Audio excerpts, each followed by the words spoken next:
What is going on? Aaron back with another vinyl update for you guys. We're here to talk about 2019 Record Store Day. I got a nice stack of goodies, so we're just going to jump right in. First off, I want to say, if you like this video, please like, comment, subscribe, share it with your friends. Got a nice stack of vinyl to get through, so let's go ahead and get started. Alright, the first thing I'm going to show you guys is my 7 inches that I picked up. I got 2 items this year. First item is for the reason I haven't been making videos, my baby. And I picked up, of course, the Baby Shark 7 inch. And we have spun this at least 7-8 times in the last 2-3 days. And the other item that I picked up was for me and by one of my favorite artists from the last few years, Miss Julian Baker. This is the Red Door 7 inch from Matador on red vinyl. Probably won't show off all the vinyl, but I actually have not seen this posted on any videos so far. So just standard red vinyl. It's a really strong new single, or the first new track from Miss Julian Baker since her last album in 2017. Okay, now we're going to move on to the albums that I picked up. Alright, this year was a very soundtrack heavy Record Store Day list, and I actually picked up 3 soundtracks, mostly 90s type things to add to my collection. So first off, on yellow vinyl, first time on vinyl, we have the Coneheads soundtrack here. And it's, like I said, it's on yellow vinyl, and it has Soft Cell, Slash, Katie Lang, REM, Red Hot Chili Peppers, Bare Naked Ladies. Yeah, those are the most well known, besides Beldar and Primat. This is definitely nostalgic to my childhood, being a 90s kid. So, and the same thing along those lines is the slightly overpriced I Know What You Did Last Summer soundtrack. Listed as one of the best 90s soundtracks, so of course I had to jump on it, and it is on double red vinyl. I really like the new artwork for it. And let's see here. Let's take a look at the track listing. Summer Breeze by Typo Negative. A cover of Hush by Kula Shaker. Soul Asylum, my favorite track, the Toad the Wet Sprockets covering Hey Bulldog. Our Lady Peace, Clumsy, and then Korn doing Proud. It is a really good nostalgic piece of the 90s right there. A little pricey at $35. And my last soundtrack is another 90s soundtrack, but it's 60s inspired music. It is music inspired from the motion picture I Am Sam, Sean Penn, Michelle Pfeiffer. It's on black vinyl, and it is modern artists, 90s artists doing Beatles covers. My favorites on here are Amy Mann, Michael Penn, Two of Us, Rufus Wainwright, of course, Dawn Across the Universe, Wallflowers, I'm Looking Through You. There's Eddie Vedder, You Gotta Hide Your Love Away. I saw him live and he did that one. Ben Harper, Strawberry Fields, Ben Folds, Black Crowes, Lucy in the Sky. And I really like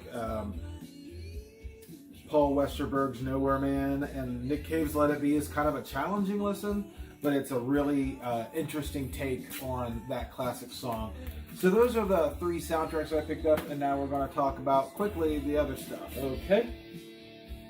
Alright, the next 2 things I'm going to show you are from classic artists, some reissues of some older albums. First up, Albert King, Born Under a Bad Sign. Just read from the label here. It says, all analog mastering from the original mono tapes by Kevin Gray at Coherent Audio, 180 gram, pressed at Memphis Record Pressing. Sound is spectacular, and evidently this thing's been out of print since the 60s, and it's on Rolling Stone's Top 500, so I kind of took a chance on it. I had heard it once before, about a year ago, and really liked it, but I didn't remember much other than some of the standouts. Sound-wise, I definitely did the right thing by picking this up. If you can find a copy of this in your like an audiophile and you're like really good sounding pressings, this is a really good one to pick up. And next is Bob Dylan's Blood on the Tracks replica test pressing, featuring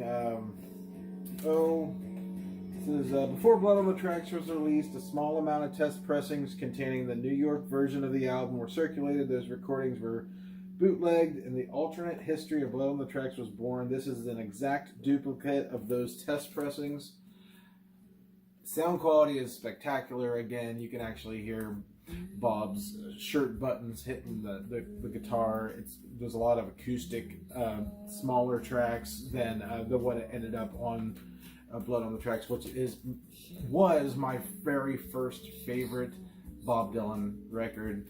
So I could not go without the Blood on the Tracks test pressing. It was sitting there and just calling my name. 1974, available first time that isn't bootleg. And got three more things. The next two things are modern albums. One is a reissue, one is a brand new release. Talk about first the brand new release, King's Mouth, by one of my favorite bands, the Flaming Lips, on gold vinyl. So this actually features narration by Mick Jones, which is kind of interesting. It's kind of a play on what Primus did with the Desaturated 7 from a year or two ago, with the children's story. So this goes along the same lines as that, having a narrator kind of tell the story in between tracks. So take that for what it's worth. I really, really, really have enjoyed this. I've played it twice now already, and which is a lot for somebody with, you know, kids and things like that. To be able to sit down and spin the same record twice in a week is kind of a big deal. So I've been really enjoying this one. There's not really a standout track per se, as much as it is just a whole experience. It was based off of their art exhibit. Go on Google and search King's Mouth Flaming Lips art exhibit, and you'll see this actual giant tree where people would climb inside of this giant tree's mouth and lay down, and there would be a laser light show, a rock show inside of the King's Mouth, and this music would be playing, and it's quite interesting, and it's very good kind of background music to whatever you're doing, or if you're drinking or just relaxing and you just want something to mellow out. Definitely for $20 was a good pickup. And the other thing was a little bit more expensive, but highly sought after, and probably the best sounding record, modern press, that I've heard in quite some time. It is the reissue of Body Talk by Robin. I've only gotten through sides A and B so far, but I am blown away by the sound quality of this. The songs speak for themselves. She is the modern day Madonna, in my opinion. She is the best thing in pop music.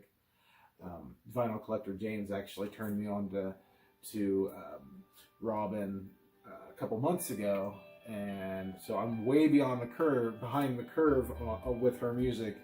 But happy to have this. I was lucky to be the only one in the store to be able to get this where I shopped, and visually and sound-wise, it's definitely worth the sticker price.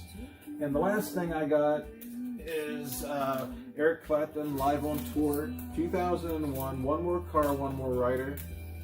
This album means a very good deal to me, because my father and I, back in 2001, saw Eric Clapton in my second concert ever on this tour, and it's the same set list with the same players, like Andy Fairweather Lowe, Billy Preston.